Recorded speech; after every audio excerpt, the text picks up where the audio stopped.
बोलो जयकारा बोल मेरे श्री गुरु महाराज की जय। बोल साचे दरबार की जय। बोलो अनंत कंदवासी भगवान की जय।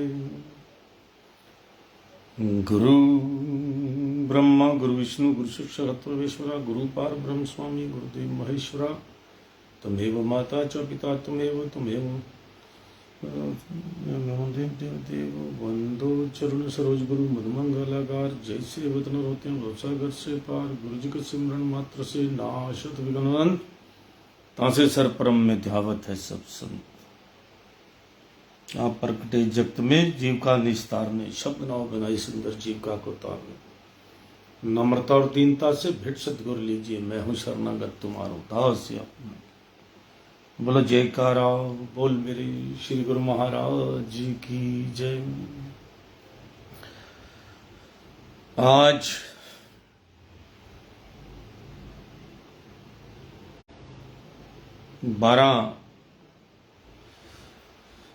मार्च 2023 अमृतवाणी सेवा ट्रस्ट की तरफ से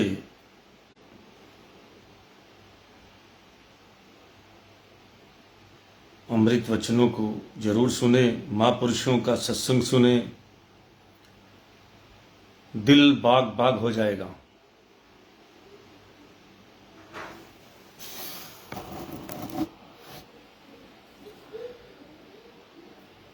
ये जो सत्संग है एक दुनिया के अंदर यही एक सबसे बड़ी, चाहे कोई सा भी युग है, महापुरुषों के वचनों ने ही पापों को धोया है, इंसान को इंसानियत याद दिलाई है।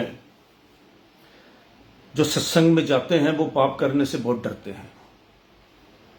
कितनी अच्छी बात है, क्योंकि हम पाप करने से डरेंगे तो हमारे से बुरे काम होंगे ही नहीं। सत्संग के अंदर जब हमें पता होगा कि पाप करने से, किसी का बुरा करने से हमें हमारा नुकसान कितना है, जब इंसान को नुकसान का पता होता है तो तब वो कभी भी ऐसे कर्म नहीं करता।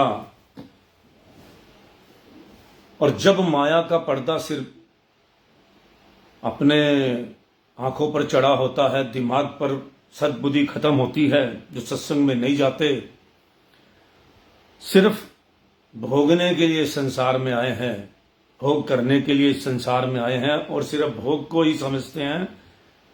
हर आदमी से ये बात पूछो, ज्यादातर लोग ये की जवाब देंगे, यार पता नहीं कब चले जाना, मौज ले लो। कौन सी मौज ले लो, किस चीज में मौज है? इंद्रियों को आप मौज में लगा रहे हो। ये हमारी आंखें, नाक, मुंह, कान, ये सब इंद्रियां जो हैं, हम इनका चस्का पूरा कर रहे हैं। काम इंद्रियां, ये सब हम इसको हम मौज कहते हैं। चुगलखोरी को मौज कहते हैं, ईर्ष्या करने को, किसी की बातें करने को हम मौज कहते हैं। कौन सी मौज है, मुझे ये समझ अभी तक नहीं आई। इतने सालों से मुझे अब जाके समझ आया कि भैया ये मौज कौन सी है। हम किसको खुश करने के लिए ये सब काम करते हैं? आत्मा को तो हम कुछ करते ही नहीं। आत्मा के लिए क्या करते हैं?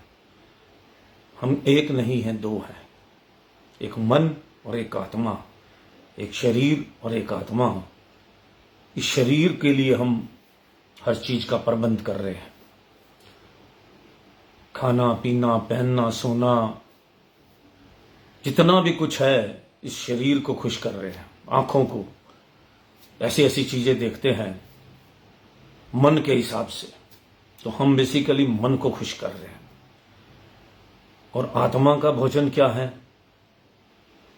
सतगुरु के दर्शन, दयालुता, परोपकार, सच बोलना,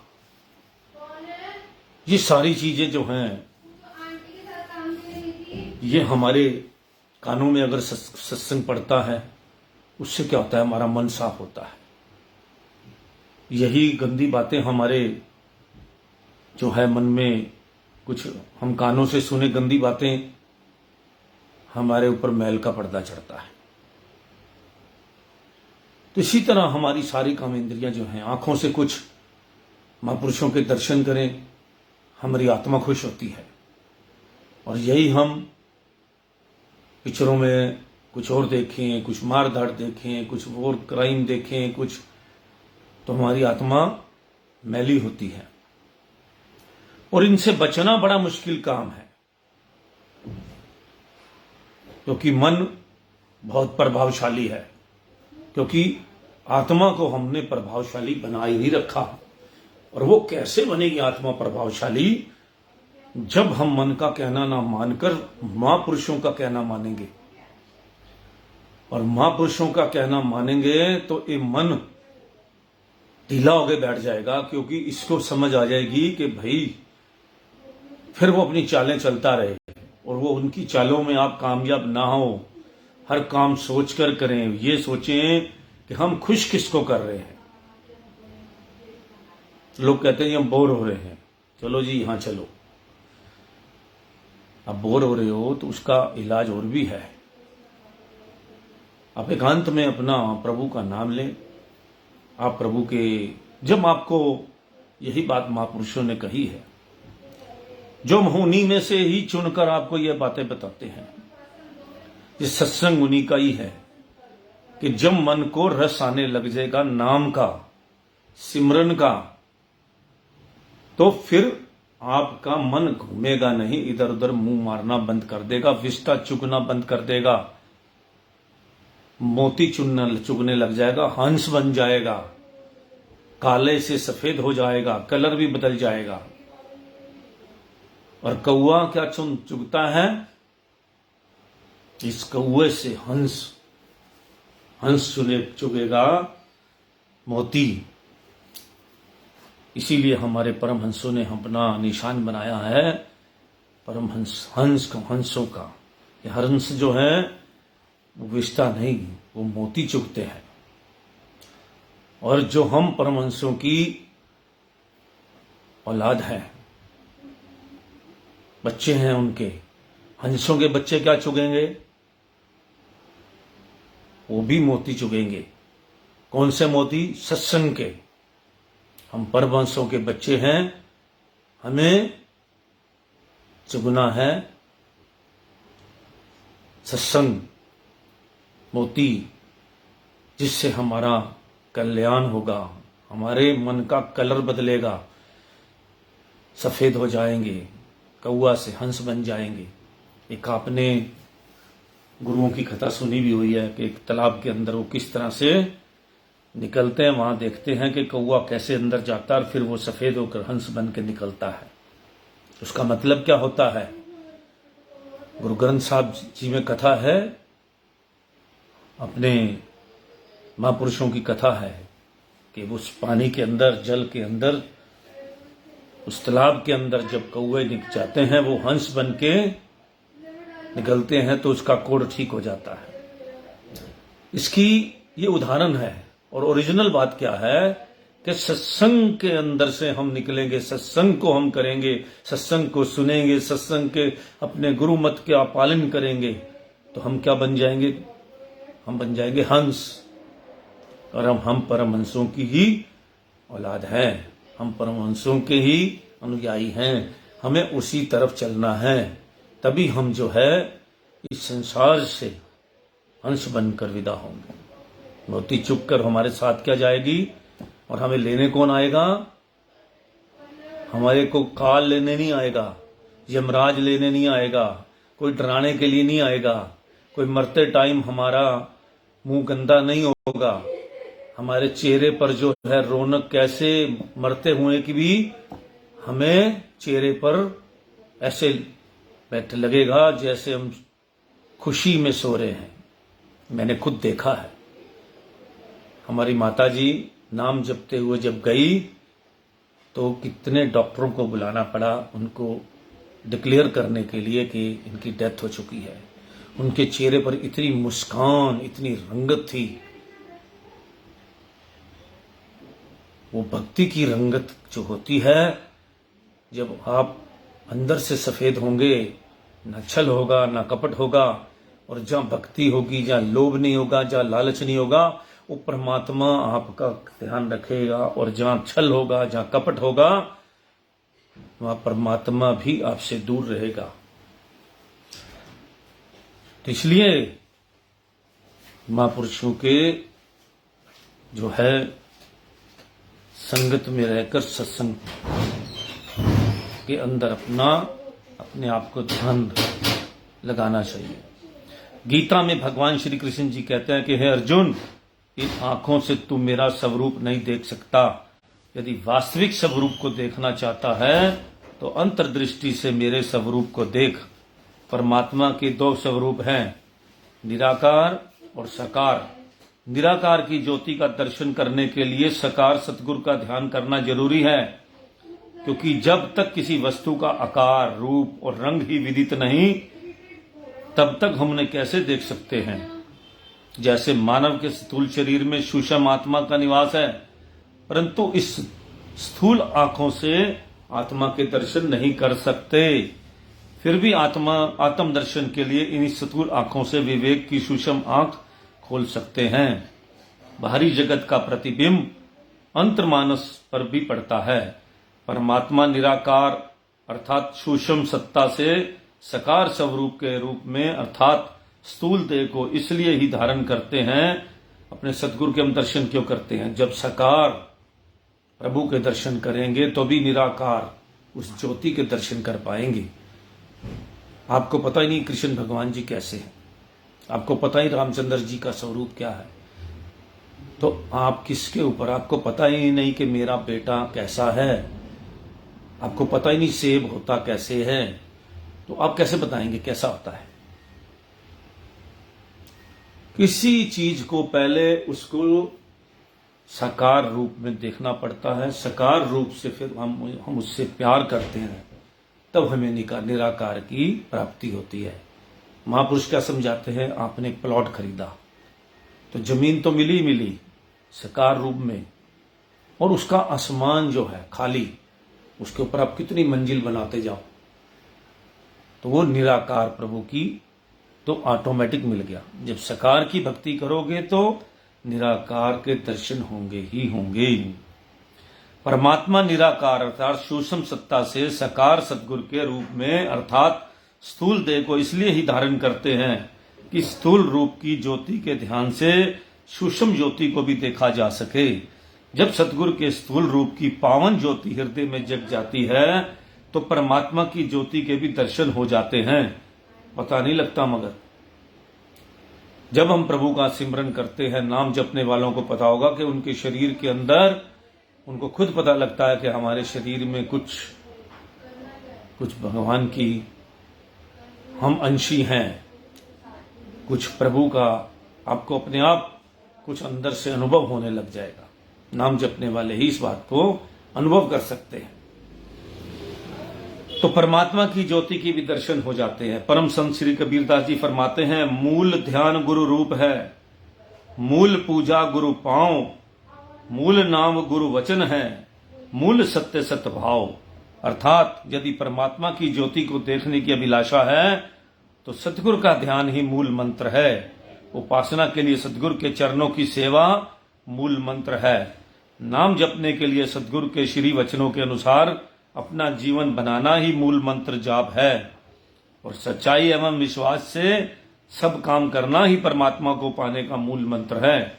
मनुष्य में यह विशेषता है कि जिस ओर भी वह अपना ध्यान केंद्रित कर ले, वहीं कुछ स्वप्न अवस्था में अथवा जागृत अवस्था में आकार के रूप में आंखों के सन्मुख घूमते दिखाई देते हैं।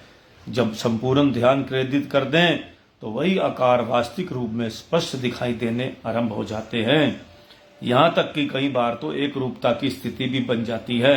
अब विशेष ध्यान देने योग्य बात यह है कि मनुष्य को अपना ध्यान किस ओर केंद्रित करना चाहिए, मनुष्य का वास्तविक उद्देश्य क्या है। अभी कई बार जो नाम जपते हैं, रात को भजन पे बैठते हैं, अपने गुरु महाराज जी के ध्यान में बैठते हैं, उनको प्रभु सारी रात अपने साथ रखते हैं स्वप्न अवस्था में, और सब कुछ सच्चाई होती है। भगवान अपने लोक में उनको घुमाते हैं। कई बार हम वो चीजें देखते हैं, वैज्ञानिक भी इस चीज को सिद्ध कर चुके हैं कि हम अपने आप कोई भी काल्पनिक स्वरूप नहीं बना सकते। जो हमने कभी देखा नहीं, जो देखा होता है इस जन्म में, अगले जन्म में, कहीं भी वही। तो प्रभु हमारे को रात को स्वप्न अवस्था में अपने साथ ले जाते हैं, उस लोक के अंदर हमें घुमाते हैं, और सवेरे हमें इतना आनंद आ रहा होता है कि हम रात को अपने भगवान के साथ घूमें। ये उनकी बात कर रहा हूं जो भगवान का नाम लेके सोते हैं, भगवान के स्वरूप को विराजमान करते हैं, भगवान की जो है वो अपना जो है अपने मालिक की जो है बंदगी में सोते हैं। उनको जब जागते हैं फिर उनका ध्यान वहीं लग जाता है कि ओ हो रात को तो भाई कितने घंटे अपने प्रभु के साथ रहे, पूरा अनंतपुर घूमा, पूरा प्रयागधाम घूमा, पूरा पता नहीं कहाँ कहाँ घूमे। गुरु महाराज जी ने किस तरह से दर्शन दिए, किस तरह से उंगली पकड़कर हमें पूरा लोक घुमा दिया। ये उन्हीं के साथ होता है जो महापुरुषों के वचनों पर चलते हैं, महापुरुषों के दर्शनों के लिए लालायित रहते हैं, जिनके अंदर ध्यान अपने सदगुरु का जम चुका है, जो मेरा मालिक के, जो मालिक की बगैर आज्ञा के कुछ नहीं करते। पत्थर की लकीर समझो प्रभु के आज्ञा को, जो आज्ञा कर दें। हर आदमी अजमा चुका है, लेकिन उसको फिर संसार के बंधनों में वो बंध जाता है। इस बंधनों को मुक्त कर दो, अपने आप को हर चीज से मुक्त करना शुरू कर दो। अंदर ही अंदर अपना शरीर, आजकल लोग देखते हैं हार्ट अटैक से कैसे चले जाते हैं, सोते सोते चले जाते हैं। कोई मन पर बैल मत चढ़ाओ, नहीं तो आईसीयू में जाना पड़ेगा, कितने दिन रुकना पड़ेगा वहां पे, क्योंकि मैल साफ होगी नहीं, प्रभु लेके जाएंगे नहीं। हमेशा अपने आप को छल कपट से दूर एक ऐसी दुनिया में रखो, ऊपर से दिखावा करो काम कूम करने का, सब चीजें करने का, लेकिन बंधन मुक्त होकर भोगो मगर त्याग से। ये मत सोचो कि आज मुझे रोज चाहिए ये खाने के लिए, जो मिल जाए उसको वे अपना, उसी को जो मिल गया उसी को मुकद्दर समझ लिया, उसी को मुकद्दर समझो जो मिल गया। ये मत सोचो कि ये होता तो क्या होता, ये होता तो क्या होता। ये तो सब मालिक ने जो आपका सिस्टम बनाया है उसी के फॉलो करो। अब विशेष ध्यान देने बात यह है कि मनुष्य को अपना ध्यान किस ओर केंद्रित करना चाहिए। मनुष्य का वास्तविक उद्देश्य क्या है? मनुष्य का वास्तविक उद्देश्य तो मालिक की प्राप्ति करना है, जिसका स्वयं ये अंश है, उसी अंशी में एक रूप हो जाना ही इसकी मंजिल है। अभिप्राय ये हुआ कि अपनी मंजिल पर पहुंचने के लिए अपने ध्यान को भी लक्ष्य पर केंद्रित करना पड़ेगा, तभी लक्ष्य की प्राप्ति होगी। लक्ष्य कैसे मिलेगा? यह स्थूल चक्षु जब अपने ध्यान की समस्त धारा श्री सद्गुरुदेव जी के ध्यान में केंद्रित कर देंगे, तो यही स्थूल रूप में श्री सद्गुरुदेव महाराज जी की छवि, सूक्ष्म रूप परमात्मा था अथवा आत्म ज्योति के दर्शन करा देगी। श्री गुरु रामदास जी महाराज जी फरमाते हैं, गुरु जेवो गुरु जेवड़ो, दाता मैं अवरु ना कोई राम, हरि दानो हरि दान, दानो देवे हरि पुरख, निरंजन सोई राम। सतगुरु से बढ़कर और कोई नहीं, वही परमात्मा का मिलाप कराते हैं, वे ही हरि हैं, वे अलख अगम तथा गोचर हैं। यदि परमात्मा के मिलाप की अभिलाषा है तो सतगुरु की शरण में जाकर उनके श्री वचन अनुसार जीवन बनाकर श्री छवि का ध्यान करते हुए ही उस दिव्य ज्योति निराकार स्वरूप के दर्शन होंगे। यही वास्तविक मंजिल है जिसे पाना मानव का ध्येय है। हमारा जन्म इसीलिए हुआ है कि हम अपने 84 लाख जोनियों से बचकर अपनी आत्मा को परमात्मा के साथ विलीन कर दें। और उसका तरीका महापुरुषों ने बड़ा आसान भी बताया है। अब लंबे रास्ते तो अपने आप चलोगे तो पता नहीं कितने जन्मों तक अपने मन के अनुसार चलोगे तो कितने जन्म लगेंगे वह इस मुक्ति के लिए। और परमात्मा के हिसाब से चलोगे और एक ही बात पर उनका गौर कर लिया कि इन चक्षुओं को जो है स्थूल चक्षुओं को बंद करके अपने अंदर प्रभु का ध्यान लगा और उनके दिए नाम का जाप कर, बस मुक्ति की गारंटी हमारी है। 5 नियम जो हमारे दरबार के हैं, आरती, पूजा, सेवा, सिमरन, सत्संग, ध्यान, सवेरे शाम 2 घंटे 1-1 घंटा पाठ करो, महापुरुषों के ध्यान लगाओ, ना गलत काम करोगे। प्रभु हमेशा हमारे ग्रंथों में लिखा है कि प्रभु कहते हैं हम आपके संरक्षक हैं, आपको कष्ट छू भी नहीं सकता, काल आपके नजदीक नहीं आ सकता अगर आप हमारे सिस्टम से चलेंगे। और ये बात हर इंसान पर लागू होती है, संसार में भी यही लागू होती है कि अगर हम अपने माँ बाप के बताए हिसाब से चलेंगे, उनकी दूरदर्शिता की तरफ देखेंगे तो हम फंस नहीं पाएंगे कहीं भी। इसी तरह जो अगर आध्यात्मिक रास्ते पर चलेंगे तो महापुरुषों के बताए नियमों के अनुसार हम अपना पालन करेंगे और इन संसार के मायवी सिस्टमों से बचकर चलेंगे।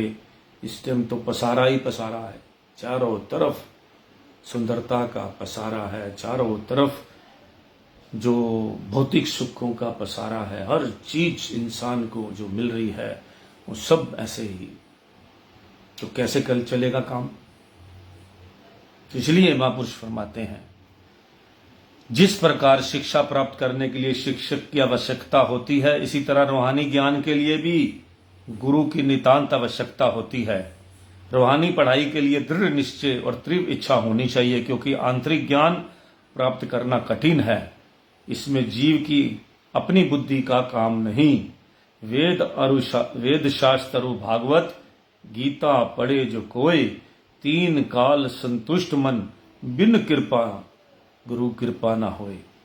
तो गुरु कृपा के 3 काल संतुष्ट मन हो नहीं सकता, चाहे कितना मर्जी वेद शास्त्र और भागवत गीता पढ़े जो कोई। इस आध्यात्मिक विद्या के सम्मुख बुद्धि, बल, चतुराई सब तुच्छ है। यह परा विद्या का प्रशिक्षण है, जिसका ज्ञान समय के पूर्ण गुरु के बिना समझ सकना अत्यंत कठिन है। अब आप इंजीनियरिंग करनी है, आपने मास्टरी करनी है, डॉक्टर बनना है, तो पूर्ण एक प्रोफेसर चाहिए आपको। अगर आपको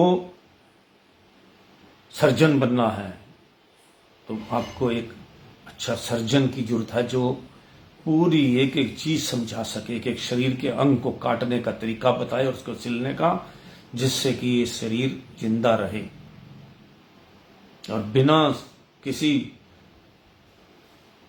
प्रवीण, बिना किसी तेज तरार प्रोफेसर की शिक्षा के बगैर ये हो नहीं सकता कि आप किसी का चीज का ऑपरेशन कर सकें। अगर आपको डॉक्टर का करना है, आपने अपने गाड़ी ठीक करनी है, आपने इंजीनियर बनना है, तो आपको अच्छे, इसी तरह भक्ति का मार्ग है। भक्ति के मार्ग में भी इस परा विद्या की जो स्वामी हैं समझ सकते हैं, आपको पहुंचा सकते हैं, उनके लिए कोई मुश्किल काम नहीं है। सिर्फ आपको अपने मन को अपने सदगुरु के चरणों में लगाना है और महापुरुषों के बताए नियमों के अनुसार चलना है, जिसका ज्ञान समय के पूर्ण गुरु के बिना समझ सकना अत्यंत कठिन है। जैसे पुस्तकीय ज्ञान को प्राप्त करने के लिए शिक्षक की आवश्यकता है, क्योंकि जो कुछ लिखा हुआ है उसे समझ सकना मुश्किल है। कई ऐसे गुप्त रहस्य होते हैं जिसका ज्ञान केवल शिक्षक को ही होता है। जब आप नाम जपने बैठेंगे तो पहले आपने किताब में तो पढ़ लिया कि ऐसे बैठ जाओ, नाम जपो, फिर आपको आंतरिक जो रास्ते खुलेंगे उससे आप डरोगे कि हम कहाँ पहुंच रहे हैं। आपको कमजोरी आएगी, कई तरह की बातें आएंगी, वो कैसे आप तो डर के उस जगह छोड़ जाओगे, पढ़ाई को बीच में छोड़ जाओगे। आप टेबल पर जब आप चीरा फाड़ी करने जाएंगे, डॉक्टर ने बनना है, तो डाइसेक्शन हॉल के अंदर अगर प्रोफेसर साथ नहीं होगा तो आप डेड बॉडी को देख के भाग जाएंगे। जब पूरी तरह प्रशिक्षक साथ होगा, सिखाने वाला साथ होगा, तो आपको एक एक चीज को आप प्रोफेशनली ढंग से उसको काट सकोगे। वो बताएगा कि इसके शरीर कान के पास ये होगा, इसके मुंह के पास इतनी नासें होंगी, इसका कैसे सर्जरी करनी है।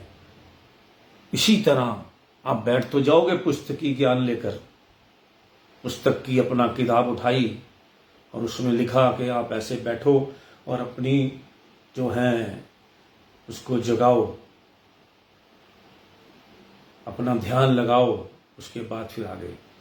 अगर सतगुरु का ध्यान लगाओगे तो सतगुरु उस रास्ते पर पूरा आपको लेके चलेंगे, और रास्ते में जितनी भी कठिनाइयां आएंगी उस कठिनाइयां को साथ इतनी पढ़ाई में भी जब आप आंतरिक बाहरी चक्षु बंद करके अंदर के चक्षु खोलकर उस सिस्टम में लगेंगे तो इस रास्ते से इस रास्ते तक पूरा जो है एक बहुत बड़ा पड़ाव है।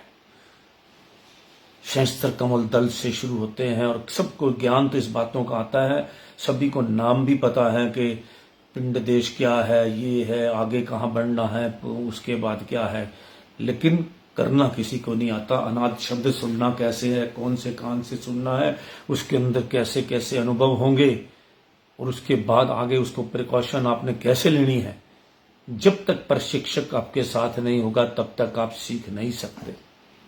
इसीलिए महापुरुषों की रहनुमाई में बैठकर, उनके चरणों में बैठकर ये ज्ञान प्राप्त करें, जो आपको एक जन्म नहीं आपको जब अगर आप, ये तो बहुत बड़ी विद्या है, मुक्ति जब आप प्राप्त भी कर लेंगे तो प्रभु के अंशी हैं हम और प्रभु के साथ मिले जाएंगे, तो ये चीज का ज्ञान तो हमारा तब भी रहेगा,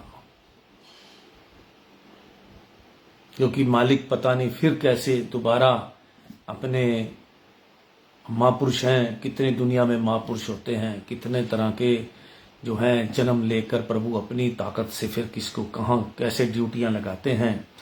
तो भक्ति के बाद ये परमात्मा का जब आपको नजर आने लग जाएंगे, सब कुछ नजर आने लग जाएगा उनका, जब आपको, अभी तो हम कहते हैं कि भगवान कृष्ण ऐसे हैं, जब आप बिल्कुल उस ज्योति में स्वरूप को देखेंगे, उनसे बातें करेंगे।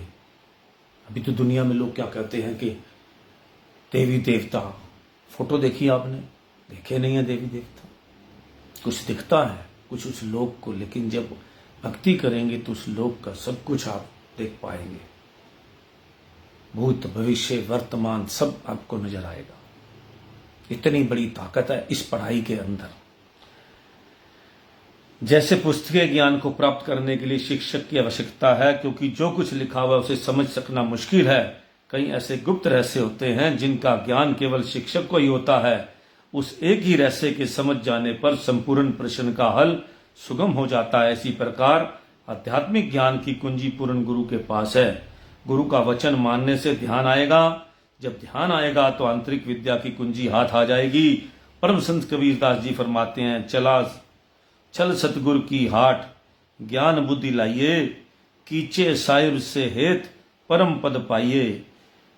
सतगुर सब कुछ दीन, देत कछु ना रहो, हम ही अभागिन नारी, सुखम तज दुख लायो। आध्यात्मिक ज्ञान सतगुरु के द्वार से ही मिलेगा।